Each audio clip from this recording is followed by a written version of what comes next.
नमस्कार दोस्तों, सफलता की पाठशाला में आपका स्वागत है। और अभी तक मैं वीडियो नहीं लाया था स्पेशली यूपी होमगार्ड जो परीक्षा हुई है आपकी, क्योंकि मैं अभी आंसर की वेट कर रहा था और आंसर की आपका आ गया है परसों। आप सब जानते हैं, आप सबने मिला लिया होगा। और इसी बेस पे आज देखने का प्रयास करेंगे कि कितना स्कोर सेफ रह सकता है हमारा और कितना नहीं रह सकता है, कौन कौन बच्चे इन है, कौन आउट है। ठीक है, और देखते हैं, चलिए शुरू करते हैं। आप बस चैनल पर जुड़े रहिएगा, आपको पता लग जाएगा कि आपका होने वाला है या नहीं होने वाला है। और ये छोटे मोटे डेटा के आधार पर नहीं किया जा रहा है, कम से कम इसमें लाख सवा लाख बच्चों का डाटा लेकर तभी आपको ये चीजें बताने वाला हूँ। ठीक है, तो आप वीडियो में बने रहिएगा। चलिए शुरू करते हैं। तो यूपी होमगार्ड का जो लिखित परीक्षा हुई था उसका विश्लेषण करते हैं कट ऑफ के लिए। देखो, ये आपका पता है कितने पद थे? 41,424 पद थे। ठीक है, कितने पद थे? 41,424 थे। परीक्षा आपकी 3 दिन में हुई थी, 6 शिफ्ट में और 74 जिलों में हुई थी। ठीक है, तो ये आपका कुछ आप सब जानते हैं, इसके बारे में बताने की जरूरत नहीं है, आगे चलते हैं। ठीक है, अब बात करें कि परीक्षा में कितने बच्चे बैठे थे। ठीक है, देखिए कितने बच्चे बैठे थे। बच्चे बहुत बैठे थे। ठीक है, अप्रोक्स 26 लाख मान लीजिए, मोटा मोटा 25.5 के आसपास बैठे थे बच्चे इसमें। ठीक है, इनके एडमिट कार्ड जारी हुए थे। ठीक है, इनके एडमिट कार्ड जारी किए गए थे, लेकिन इसमें जो बैठने की संख्या थी बच्चों की, वो थी आपका लगभग 20 लाख के आसपास यहाँ पे बैठने की वो थी, मतलब बैठे थे। यानी कि उपस्थिति का परसेंटेज में देखा जाए तो ये आपका हो जाएगा 76% की उपस्थिति यहाँ पे देखने को मिलती है। ठीक है, और फाइनल सीटें कितनी है तो आप सब जानते हैं, 41,424 है। और सबसे बड़ी बात यह है कि ये जिलेवार है। ठीक है, पूरी यूपी का यहाँ पे कट ऑफ नहीं बनेगा, जिलेवार कट ऑफ बनेगी। ठीक है, तो देखते हैं पेपर का लेवल कैसा था, तो उसके बारे में बताने की जरूरत नहीं है, फिर मैं थोड़ा बता देता हूँ। काफी कठिन था, हार्ड था। ठीक है, देखो यहाँ पे क्या हुआ कि यहाँ पे बहुत सारे उल जुलूल सवाल है, यानी कि किसी का कोई मतलब बनता नहीं, सेंस बनता नहीं, फिर भी ये लोग मतलब सवाल ऐसे दे दिए। जिससे क्या हुआ, जो बच्चों की कैपेसिटी थी वो क्या हुआ कि वो लोग सोच के गए थे कि होमगार्ड का पेपर आसान आएगा। यूपीएसआई में आप लोगों ने देखा ये कितना आसान पेपर था। वो कट ऑफ इसकी आ गई है, कितनी हाई गई है? ठीक है, 369 समथिंग कुछ गई है, यानी 300 मोटा 70 के आसपास गई है। तो उसी चीज को देखते हुए बच्चे क्या किए, वो सोच के गए, माइंड सेट बना के गए कि जो पेपर आएगा होमगार्ड का वो तो उससे आसान आएगा, आराम से कर लेंगे।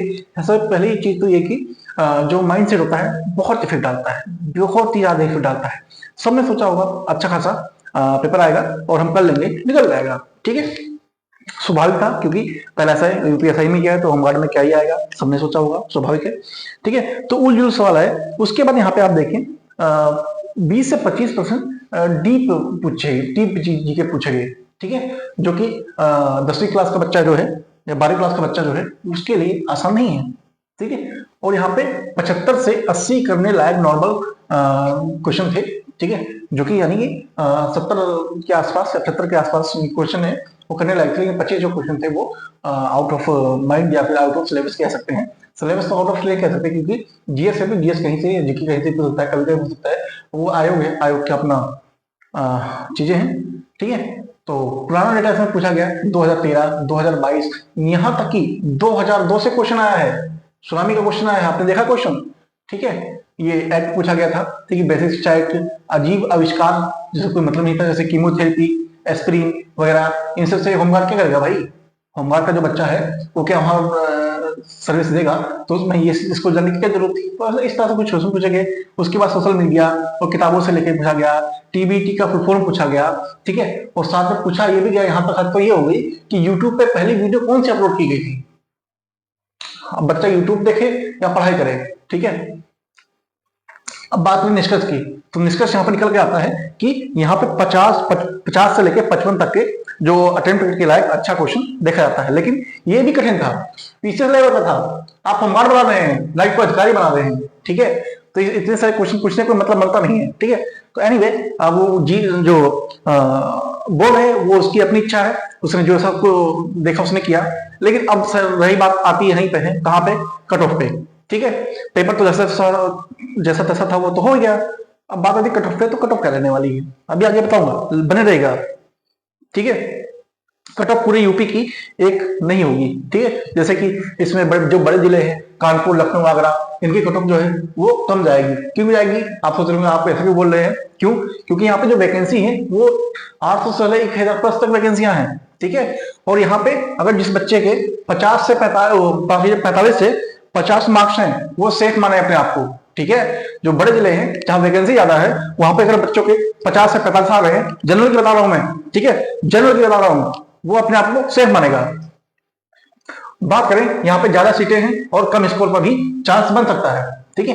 वैसे उसके बाद बात करें छोटे जिले, ठीक है, छोटे जिले, ठीक है, जैसे भदोही, ललितपुर, श्रावस्ती, ठीक है, छोटे जिले नहीं है, जिले से मतलब जिले तो छोटे ही है, लेकिन जो श्रावस्ती है ये बड़ा है, लेकिन यहाँ पे वैकेंसी बहुत कम है, ठीक है, वैकेंसी बहुत कम है। जैसे कि यहाँ पे 100 से भी कम वैकेंसी है, जैसे कि भदोही में केवल 43 सीटें हैं, ठीक है। आप सोचिए जिसका 43 सीटें हो और वहां पे अगर 1000 बच्चों ने फॉर्म भरा होगा तो क्या वहां कट ऑफ 50 तक जाएगी, ऊपर जाएगी, 60 जा सकती है, 60 प्लस भी जा सकती है, ठीक है।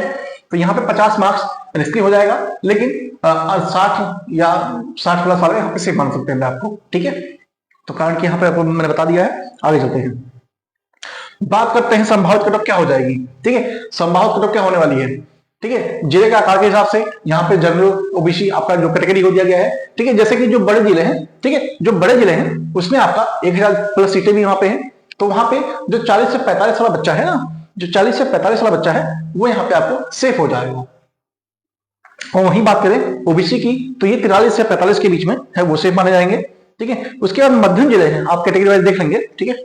उसके बाद जो मध्यम जिले हैं जहां पे सीटें 1000 के अंदर है, ठीक है, 1000 के अंदर है, तो वहां पे 48 से 52 तक कट जा सकती है, जनरल की बता रहा हूं, बाकी यहाँ पे लिखा हुआ है आप देख सकते हैं, ठीक है। अगर आपके इतने नंबर आ रहे हैं, ठीक है, जिस कैटेगरी वाले जिले में आप आते हैं, तो आप दौड़ शुरू कर सकते हैं, वरना क्योंकि आपको टाइम बहुत कम मिलने वाला है। रिजल्ट आने के बाद मुश्किल से 2 हफ्ते, ठीक है, 2 हफ्ते के अंदर आपको डीबीपीएस भी हो जाएगा, उसके बाद आपकी डेट आ जाएगी, मुश्किल से मोटा मोटा आपको 1 महीने के अंदर आपके सारे प्रोसेस जो है वो कंप्लीट हो जाएगा, ठीक है। तो इसलिए दौड़ जरूरी है। बहुत सारे बच्चे फिजिकल में आउट होंगे, ठीक है, बहुत सारे बच्चे आउट होंगे।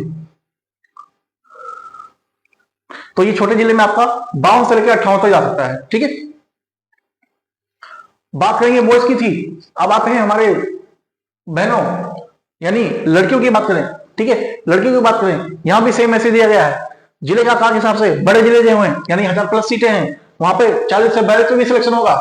वहीं जो छोटे जिले हैं वहां पे लड़कियों को 45 से 48 नंबर भी लाना पड़ेगा तभी उनका सिलेक्शन होगा, ठीक है। तो यानी पेपर हार्ड तो था, पेपर हार्ड है, कट ऑफ स्वाभाविक है कम जाएगी, ठीक है। अब विश्वास मानिए कि जो मध्यम और आपके छोटे जिले हैं, ठीक है, छोटे जिले हैं वहां कट ऑफ हाई जाएगी, और जो मध्यम और बड़े जिले हैं जहां पे सीटें भी ज्यादा हैं वहां पे कट ऑफ कम जाने वाली है, ठीक है। आप देख लेंगे सभी का यहाँ पे कट ऑफ वाइज लगा हुआ है, ठीक है।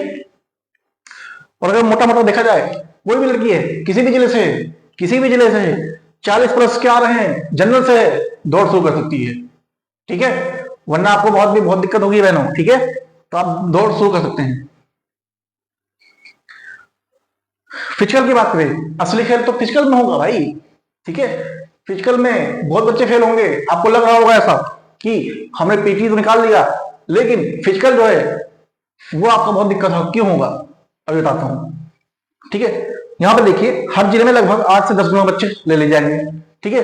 मई जून का महीना होगा, मान लीजिए आपका मई माफी जून या जुलाई, ठीक है, इसी में आपका दौड़ वगैरह होनी है, ठीक है। इनको जून अगस्त सितंबर तक इनको फाइनल रिजल्ट देना है, क्योंकि उसके बाद दूसरी वैकेंसी होमगार्ड की आने वाली है, ठीक है। 45,000 प्लस वैकेंसी दूसरी हमें आने वाली है। कब करेंगे? इलेक्शन का टाइम है, तो 27 इलेक्शन का टाइम है, ठीक है। कोशिश करेंगे कि इलेक्शन से पहले सारी चीजें जो भी नए रिक्रूटमेंट है उनको कंप्लीट करके उनसे ड्यूटी ले जाए इलेक्शन में, ठीक है। तो इसलिए आपकी संभावना है कि ये जून जुलाई में आपका दौड़ वगैरह हो, और इसमें आपके लगभग 70% बच्चे फेल हो जाएंगे, 70% बच्चे फेल हो जाएंगे, क्योंकि तेज गर्मी होगी, गर्मी का कहना होगा, उसमें आपको दौड़ना है, ठीक है। तो आपका यहाँ पे बहुत मुश्किल फिजिकल होने वाला है, उसके लिए पहले से मेंटली फिजिकली प्रिपेयर होइए, ठीक है। ऐसा नहीं कि आपका एग्जाम निकल गया है तो आप सेफ जोन में हैं, आपकी जॉब लग गई है आपको, ठीक है, ऐसा नहीं है, फिजिकल में जाना पड़ेगा, सबसे बड़ी चुनौती ये है आगे। आगे चलते हैं, आगे क्या करना है, देखो आंसर की से आपने नंबर मिला लिया है, आपको पता लगा कितने कितने हैं, ठीक है। कट ऑफ रेंज, सुबह शाम फील्ड में रनिंग करिए, ठीक है। सुबह शाम आपको फील्ड में रनिंग करनी चाहिए। अब अगर दौड़ नहीं कर रहे हैं तो रनिंग की शुरुआत कर सकते हैं, ठीक है। 45,000 नई यूपी पुलिस होमगार्ड की वैकेंसी आने वाली है, जैसे बताया था आपका अक्टूबर नवंबर तक ये फिर से एग्जाम आपका होने वाला है, ठीक है। यानी इस ठंडी में आपको एग्जाम फिर से देना है यूपी होमगार्ड का।